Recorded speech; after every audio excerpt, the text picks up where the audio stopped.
Always on time. Alrighty, everybody. Welcome to Casual Sports Talk Podcast, NHL Finals Week 1 edition. And now we got a gentleman right over here who's still disappointed that Edmonton has not won 2 games this series. Here's Douglas. Oh, Stu, I'm just really happy with that intro. Usually your computer doesn't have enough storage and we got to delay it. And that was so smooth. I'm still finding the words. I'm sorry. That was a great intro. You were afraid that it was going to be like the series, though? Yes, sir. Who did we each pick to win the Florida. Cup? We all picked Florida this series. I'm sorry. All right. I am rooting for Edmonton though. I have said I would prefer Edmonton, but it seems like Florida's like if I'm picking just a fan favorite, I'm rooting for Edmonton. But like, man, Game 3 was rough. Game 3 was pretty rough. And now we got a gentleman right over here who's having a prayer circle on please bring Bobrovsky back to the Blue Jackets. Here's Chris. Yeah, I mean, even though realistically that will never happen, I doubt Bobrovsky. I want to say he's running a dynasty down there in Florida, but he's on a great team that has excelled, and right now they're still excelling. I think a better intro for me would have been, here's a guy who's happy that the Pacers won Game 1 of the NBA Finals because I'm a guy who wants the Pacers to win since the Cavaliers lost to the Pacers. Chris, you brought up an interesting point there. If Florida wins this, are they a dynasty? 3 straight Stanley Cup Finals, 2 championships. Is that dynasty material? I personally think of a dynasty. Go ahead, Stu. I think a dynasty. All right, sir. I'll say it then. My version of a dynasty. I mean, you had the Golden State Warriors. They won 3 out of 4 championships. In back-to-back years. I would consider that pretty much a dynasty. I consider a dynasty is if you win 3 straight championships or 3 straight titles or 3 straight finals, what have you. So, but this is the third straight finals. Well, third straight finals appearance. Yeah. But they lost, was it 2 years ago to whoever they played? Yeah, they did lose to Vegas in the first round. No. We're talking about gentlemen. I guess the Florida Panthers. They won last year against. Yeah, they lost the first. What happened 2 years ago? Yeah, they lost last year. They lost to Vegas. The Panthers won last year. No, I meant 2 years ago they lost to Vegas. Last year they beat Edmonton. So you got me confused when you said they lost to Edmonton in the first, or the Golden Knights in the first round. I'm like, that's physically impossible. Yes, I went back in time and we changed the space-time continuum and basically changed the rules. Basically. All right, so Doug, same question: would you consider Panthers win the series? They're up 2-1. If they win the series, complete it. Would you consider this a dynasty? I don't know. I mean, I think if they even they win this one and they made the finals next year, I'd say 4 straight finals appearance also feels dynasty-ish if you win 2 titles. True. I mean, 4 straight 2 titles I can live with. Yeah, because like comparing it to the Kansas City Chiefs, they won 2 in a row or 3 in a row?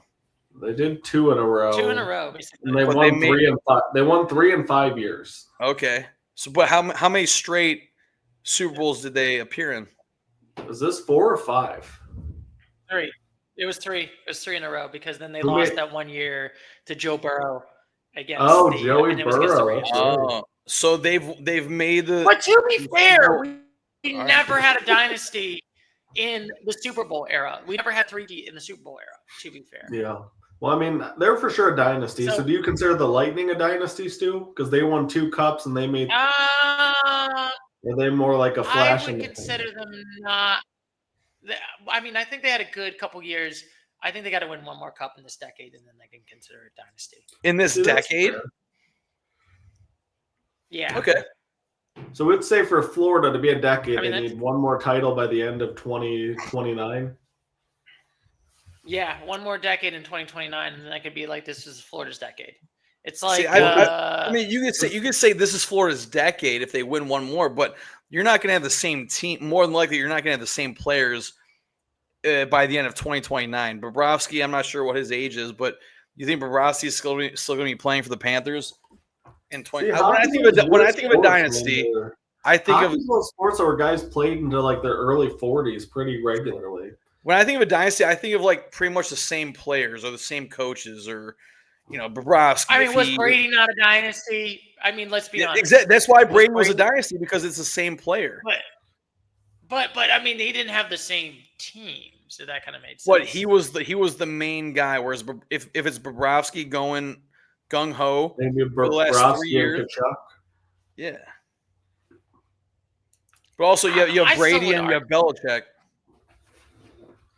Yeah, but I feel like we're doing an apples and oranges. But I still would argue it's like last decade would probably be the Kings dynasty. I'm trying to think. Was it I feel like if you want to in the NHL, you could call like these short runs dynasties because there's usually a team that wins 2 or 3 cups in a short period. Then it's the next team. Like you had Chicago, you had Detroit, then you had Pittsburgh, then you had Chicago. Like it's rare to almost see like a one-time champion in hockey, so it's hard to call a dynasty because you've had. I mean, I guess the Capitals, that was a one-time champion. I'll say that's the one I can think of because you have Florida, you have Tampa about to maybe go back to back. Vegas was a one-time. Vegas and Colorado only won one. Like Colorado's competitive, but I guess they only have one. So. Yeah. I don't know. Yeah, so you consider them they're like a one and done so far. But anyway, I should probably talk about what was your thoughts, gentlemen, on this first 3 games of the Stanley Cup Finals. Well, I mean, Edmonton, they went up 1-0 in the series, and that was a great overtime win for sure. But then what was double overtime win for Panthers in game 2. That was a fun overtime. And then I hope that game 3 is not really showing. I hope game 3 is not showing the true colors of this series, because if game 4, 5, if there's game 6, hopefully games 4 and 5 are not what we just saw in game 3. Like you said, we all picked the Panthers to win, but I think the Panthers are a better team than the Edmonton Oilers, and they've shown it the first 3 games. Well, especially games 2 and 3. Yeah, I might sound like a small hater on this, but like I need to see Connor McDavid do something before we all declare him like an all-time great. Like it's like this is like last year in the Stanley Cup Finals, he didn't do a whole lot of goals. I kept calling for him like make that moment. Like he has it again, and they only score 1 goal in this crucial game.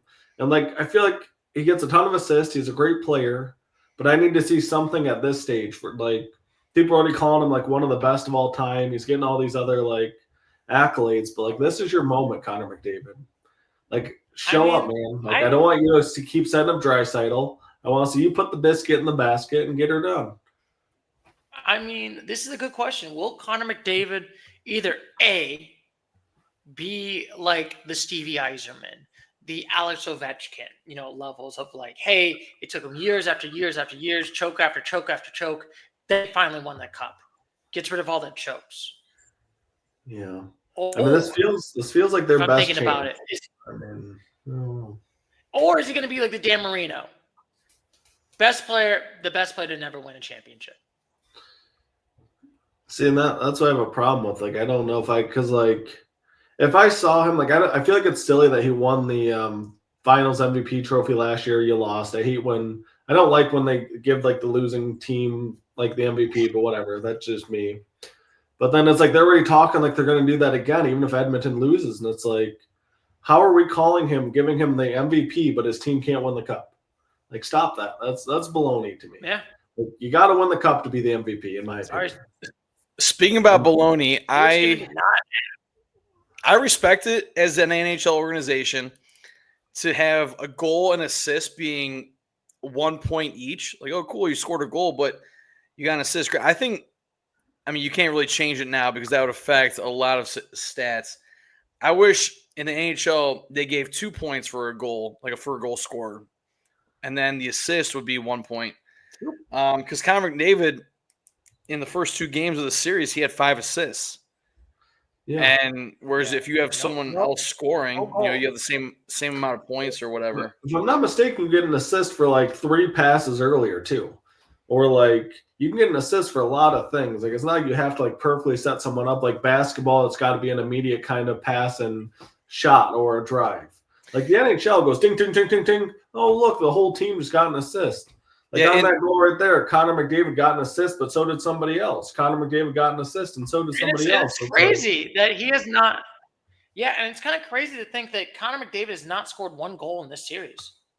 And that is exactly what Doug was talking about. If Connor McDavid could potentially be the Stanley Cup Finals MVP again, back-to-back years, but in losing efforts, like this guy, like I know, like I said earlier in the pod, not this podcast, but a couple podcasts ago, I want him. He hoisted the Four Nations trophy. I want him to hoist Lord Stanley. But if he's not putting goals in the back of the net, like Doug was saying, like is like how, Ovechkin, he puts goals in the back of the net. We all know that. But yes. but McDavid Ovechkin can do that. McDavid's a different animal. Yeah. Like he's putting more assists on his stat sheet than he is putting goals. And I guess are great because you're helping your team out, but goals are even better.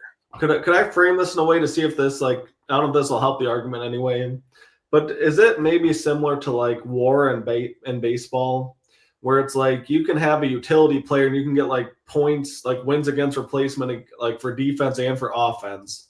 Like maybe I just don't appreciate his style because like we appreciate the goal scorers, the Aaron Judges hitting 50 home runs. I don't know. I don't know if like that makes sense, but like, like maybe McDavid has a better WAR, like wins above replacement than Ovechkin, but most people like would prefer to watch Ovechkin score goals and hat tricks, and I'm not a huge assist guy. Yeah, is it like the home run derby era? If you think about it, it's like the home run derby era where it's like McGuire and Sosa, where it's like, yeah, they're hitting home runs and that's great, but they didn't really win the World Series. Those teams, if I remember correctly. Exactly, and like too, if you're playing with Draisaitl, one of the top 5 forwards in the NHL, it's kind of going to be easy to get a lot of assists. I see Draisaitl scoring goals. Like, why is McDavid only setting up Draisaitl? It's like because he's one of the best players on the planet in his own right.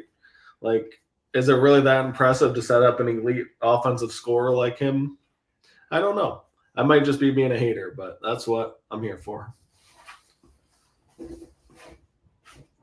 Let's see. You mean so yeah, Draisaitl has 3 goals. Haterade, Douglas. Stu, you big glitchy, I think. Yeah, so you're a little. Anyways, yeah, Draisaitl has 3 goals through the first 3 games. Sorry. Connor McDavid has 5 assists through the first 3 games. So would you have Draisaitl or McDavid? I don't know. Yeah. I think I might try to do Draisaitl. Hopefully we're all just overreacting to a bad game. Right. Like I said, hopefully game 3 doesn't transpose to games 4 and 5. If there's a game 6, hopefully it doesn't transpose it to that game either. Yeah, like you said, Doug, hopefully it was just a bad game for Edmonton overall. I mean, the game it was a game in Florida, right? So home field advantage for the Panthers. So yeah, we got game 4 on Thursday? Yeah, Thursday. That's a good point though too. Like I'm a little bit concerned Thursday for game Edmonton. right now. Mm-hmm. Yeah, we got a game 4 on Thursday, and then we got a game 5 on Saturday, basically. Well, I'm a little bit nervous for Edmonton too because they could easily be down 0-3 right now. I mean, I think game 1 they scored in with 17 seconds left and they won it. Is that correct? One of the games they scored with 17 seconds left to send it to overtime. So it's like they easily could, like you went to overtime twice at home and you got blown out on the road. So it kind of looks like Florida's the better team pretty clearly there. Like in your home stadium, you needed luck to get to overtime twice. No, that's a good question. It was game 1. It was 6 minutes into the third period that Oilers scored. So the remaining 13, 14 minutes in that third period, there was no score. And then you had Draisaitl poke it home within the first 30 seconds of overtime. Mm-hmm. Actually, with 30 seconds to go in overtime. My apologies. Yeah. Heck yeah. Now, I should ask this. Do you think next week is Edmonton going to have the eulogy on Tuesday or no? That is a good question. Let's see. Are we going to have I'd say no. I think we'll be watching their eulogy as we're doing this. Yeah, I agree. Because that's a home game for Florida. Wow. That'd be a game. Yeah, that'd be game Let's see. I think that would mean Chris wins the bet, right? Did you get game 6? Did we put $5 on it? Game 7. Yeah, I think I said no. We didn't do a bet because me and you both said game 7, Stu. I think, and Chris said game 6. I don't think there was any money involved in these bets. I thought it was a feel good kind of bet. So we got game 4 on Thursday, game 5 on Saturday, game 6 on Tuesday if necessary. So yeah, Edmonton needs to clean up their act. Well, like I said, we're hopefully overreacting about one game. So yeah, possibly eulogy live Tuesday. It's over. It's over. No, I still feel like maybe Edmonton can win, but I have a feeling game 6, game 7. I think Florida's going to get the cup. It's crazy because usually whoever wins game 1 has a 76% odds of winning the series. Ooh, well, it is a fun stat. I will say this though: I have counted out Edmonton 3 times now in 3 series, and they've won every time. So maybe this is just their latest rendition of I mean, especially week 1. Remember when we counted them out? Down 0-2 in round 1. LA's gonna get their first win in a while. You know what they really need, Stuart, is they need their Stuart to get his act together. Stuart Skinner. Give him some telekinesis from one Stuart to another to play better. Okay. Yes, Stuart. I want you to be your the best Stuart counterpart got pulled, Stuart. Stuart. Unreal. I'm sorry. How dare you? How dare you, Stu? Give him good vibes. What am I supposed to do? I don't know. That's what you gotta use your telekinesis for, bro. Tell Stuart. Send out a Stuart chat. Yes. So I'm gonna say no. We will not have their eulogy next week. Douglas says no. Will Christopher? Will the Oilers have next week or next week or next Tuesday? Because that's a different thing. Next Tuesday. So next Tuesday. I mean, I think that they'll lose next Tuesday. Next Tuesday is game 6. I will put some money on it, saying that we will have the eulogy next Tuesday. Not before next Tuesday. Like the Panthers probably won't lose. Like I said, I think game 3 is a fluke. I think Panthers going to go up 3-1. They're gonna win game 4 at home, which is on Thursday. It goes back to Edmonton for game 5. Edmonton could pull out that game, force game 6, and like I said last week, Florida in game 6. So we won't be saying the eulogy, during our podcast, but I'm pretty sure we'll be checking our phones, whatnot, about game 6 going on. Yeah. All right, so we will write it down. I got to write down the eulogy right now for the Edmonton Oilers. I do have a complaint. I hate these 3 days between games. 100%. It's pretty rough. And then they're switching cities and they went 2 games. I mean, it is good for business for the podcast. I'm just saying that's the one positive. But so I highly enjoyed it when it was the conference finals. Because you had a game every single night because it was going Eastern, Western. That was awesome because I look forward to a game every single night. Now I know the NBA Finals are going on, but this is Tuesday, June 10th. We had the NHL Game 3 last night. There's no professional sports going on right now amongst the 4 major sports. Well, there's baseball. Yeah. Oh, well, there's baseball. Sorry. And there's also WNBA. I'm talking about you gotta be if the MLB playoffs were going on right now, I'd be like, oh, all right, perfect. Here's what's going on. But it's regular season, and I mean, we all know for MLB regular season doesn't really. You're not going to sit there on a Tuesday unless the Tigers are playing the Yankees or the Indians are playing, the Guardians are playing. The Guardians just lost back-to-back games to the Reds. But yeah, I back to Doug's main point is I wish the NBA and the NHL did it so there'd be a game consistently every single night, But I'm getting a little bit out of the groove, unfortunately, and I don't like it because then I expect a game, then there's not a game, and I don't know. Maybe it's good for the players. You probably get time to prepare and make adjustments, but. Yeah, it's probably good for the players, but I don't know. I mean, for business sakes, for our $0 business sake for our podcast, please have these games longer. Please make it to Game 7. Can I do a small change of topic here? This was just coming across my mind here. Did you gentlemen catch the French Open finals at all? All I know is Alvarez or Alcaraz. No, I did not. Oh man, all I know is he won. Was it 5.5 hours? All-timer, gents. That was incredible. Who did he play? He played the number 1 in the world, Yannick Sinner,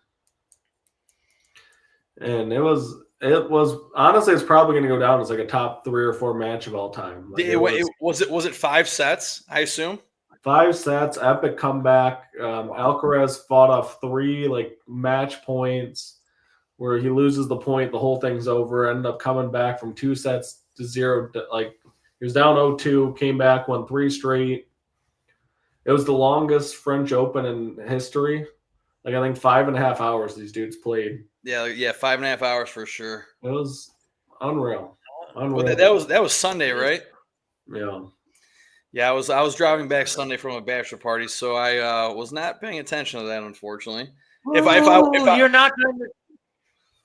was at home, not really driving back, 3-hour drive, I would definitely probably would have watched it for sure because I could imagine that started at, I don't know, like 9 a.m. 9 a.m. ended at that'd be 2:30 for a 5.5 hour match. Yeah, I would have watched that, but I left. It was a city just an hour south of Columbus, Ohio, so it was a 3-hour drive.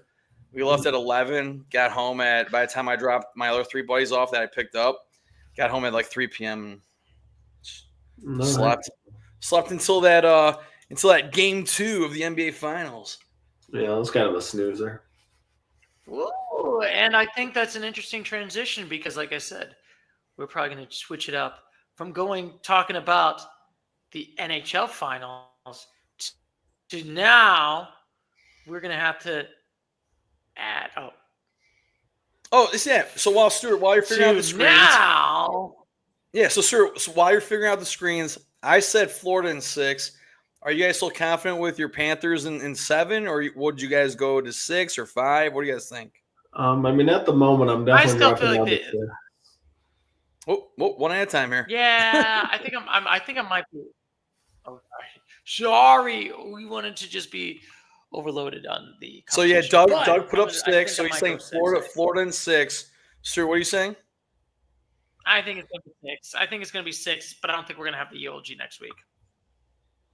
Next Tuesday, gotcha. Yeah, there'll be a eulogy next week, but not on our podcast. Not on our podcast, but we'll have to wait for the following week. Yeah, we got one finals done, and we got another finals to talk about. The OKC Thunder versus the Pacers. Game 1, Pacers got that buzzer beater. That was an amazing shot with was it 0.4 seconds where the guy, the choke man, did not choke. Yeah, Tyrese Haliburton, 0.3 the other players to win it.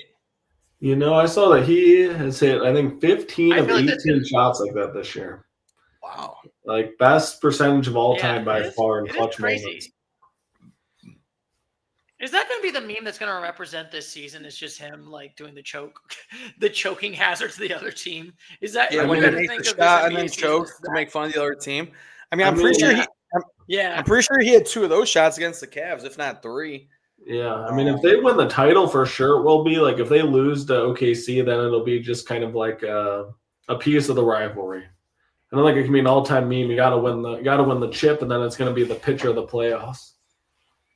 Yeah, it is funny because I remember I was watching my urinating tree, and he talked about, man, the commissioner was it Nate Silver, right? No, Adam Silver, right? Yeah, Adam Silver, you got it. Yes, Adam Silver. He's probably crying in his bed. It's like, man, there's no LA. There's no Lakers. There's no Boston. Where's the Knicks? We got these nobody Midwestern teams and a Southern team that no one cares about. I mean, that might prove that the NBA is truly not rigged because these markets. I'm sure OKC is a big market out there. In the they're not the Midwest, OKC. but Yeah, I'm sorry. Who's like, man, I just can't wait to be an OKC Thunder before the series. I'm sending a warning to the MLB commission right now. You're not going to like it when Detroit makes the World Series. Hey, the Motor City, always good market for sports. Heck yeah. Detroit baseball. And I will say the second game, it was not as close. I think the Thunder won it by like 18 or 19 last time I checked. It was almost close to decisive. Yeah, Sunday, June 8th, man, 123-107. Thunder at home by 16.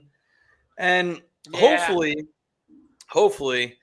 that's just another fluke game like Game 3 of the Stanley Cup was, 6-1 final. Hopefully this Game 2 was just a fluke one that we can't really judge it. But, I mean, we all know OKC is a pretty good Here's the thing, man. I mean, if you're looking at this like tradition, like when I grew up, the method was always you take one on the road, you defend your home court.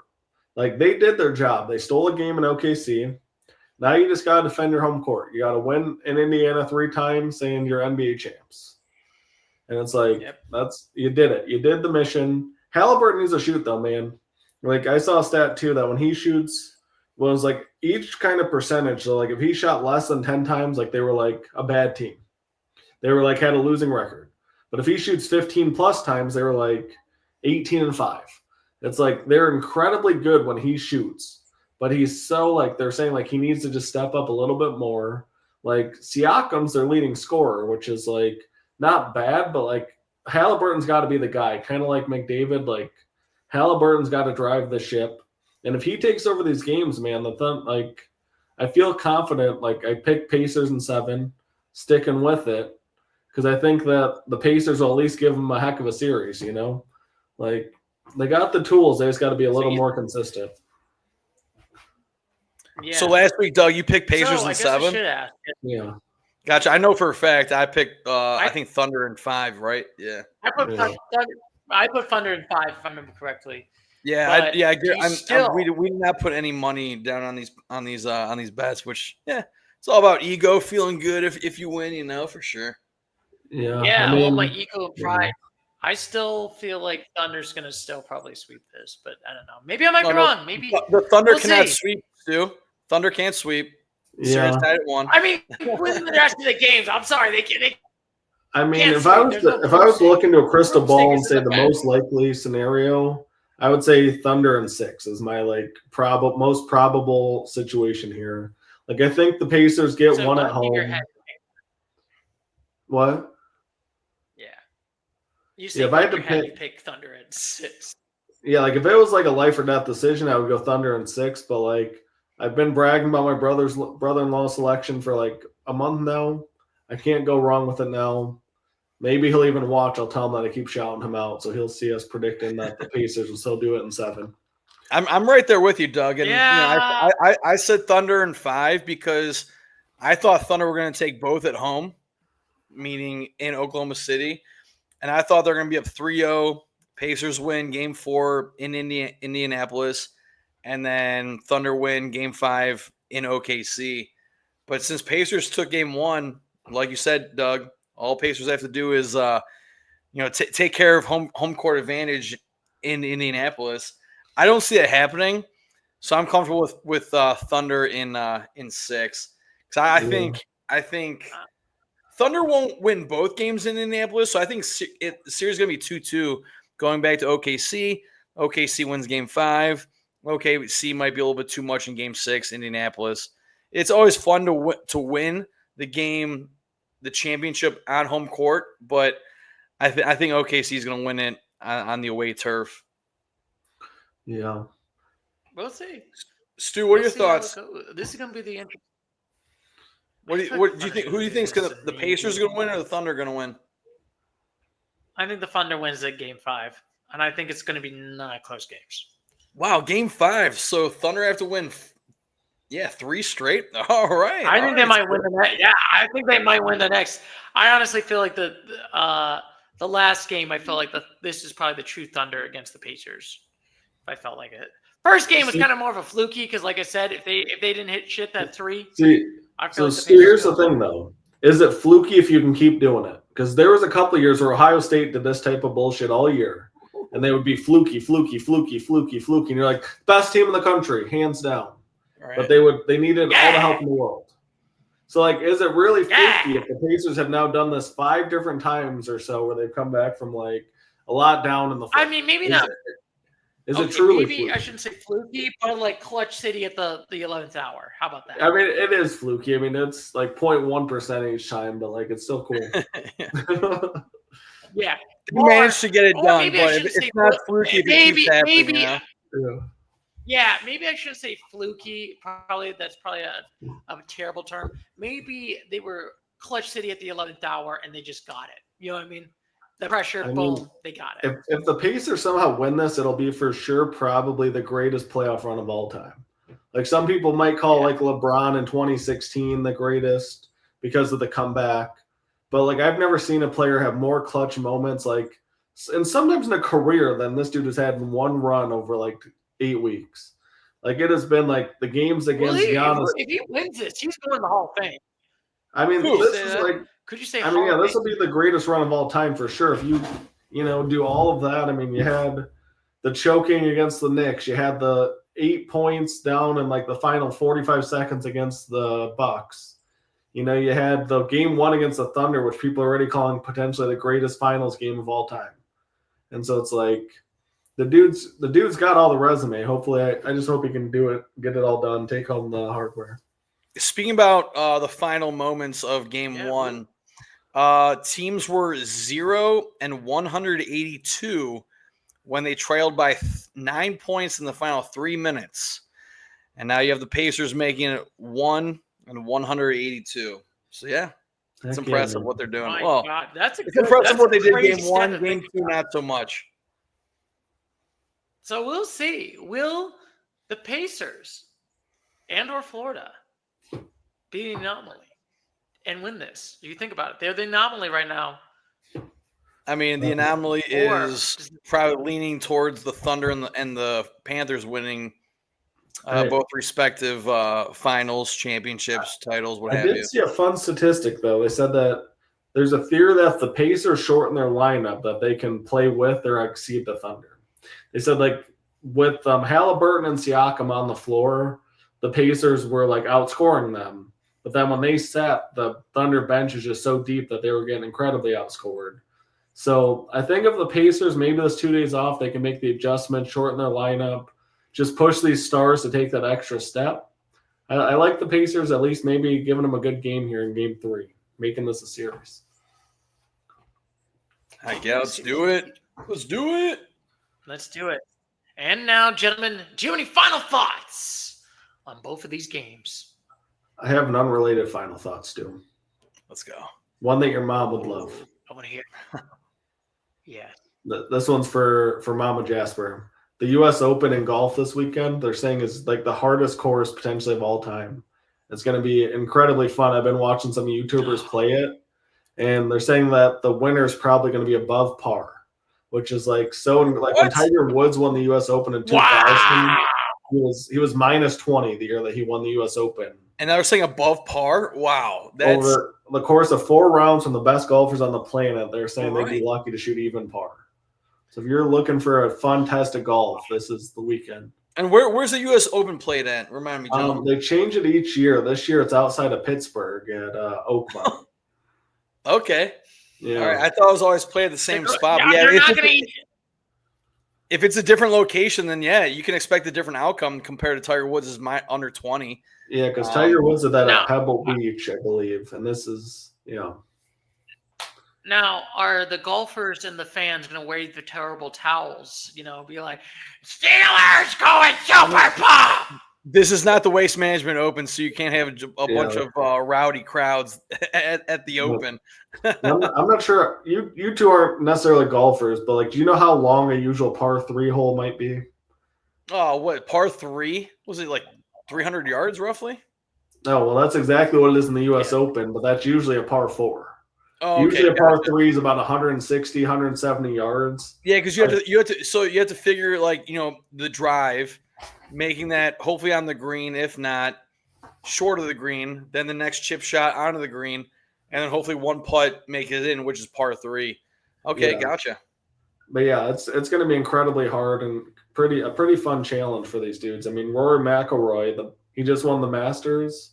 He said he shot an 81 when he practiced there the other day, which was a plus 11.